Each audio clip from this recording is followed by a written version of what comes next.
The old way is to ignore the emotional problem and try to physically master the body.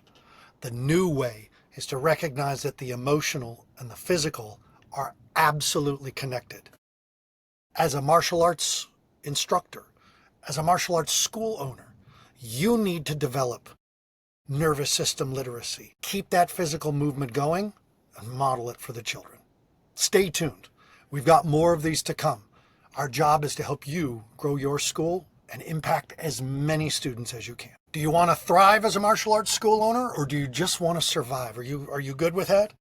This is your guide to reaching and teaching Gen Z and Gen Alpha students. Here's what you got to know right away. Gen Z and Gen Alpha, you're wrong about them. They don't fear hard work. They fear meaningless work. They will work hard if they understand the why. Why am I doing this? Why does this matter? Why is this relevant to my life? I'm 9 years old. I'm 12 years old. I'm 13 years old. Why am I doing this thing that I'm never going to use in the street? You told me that. Why am I doing it again?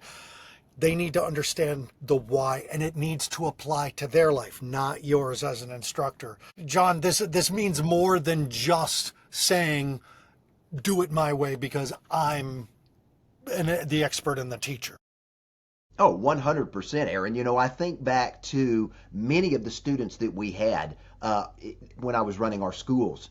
Understanding, well, why do we do the high block this way? Or why do we do the outside block this way? Why do these techniques, why are they performed this way? What's the application? And how can it potentially save my life or keep me from being harmed?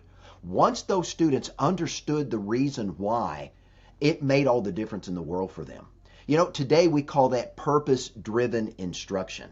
And that's giving them the moral reason or the practical reason why we do something the way we do it. That's why when we're doing drills, just doing a drill for the sake of doing a drill doesn't necessarily get the desired outcome, because oftentimes our students are just mindlessly going through the technique. But when they understand the why, and they can envision that bully Bobby standing in front of them, getting ready to punch them in the nose once again at school, and they understand that throwing that high block up and utilizing the rolling of that wrist to be able to deflect that punch from striking their nose, now they're going to put more energy and effort.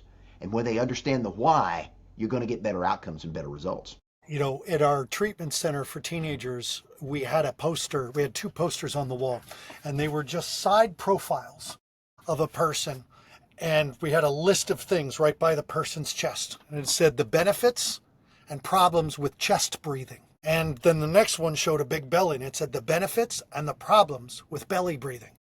And the kids could look at that and understand, hey, right now when we're doing this move, we're going to do chest breathing. And here's why. And they could read the list on why chest breathing was a benefit for this exercise. And the next one, belly breathing.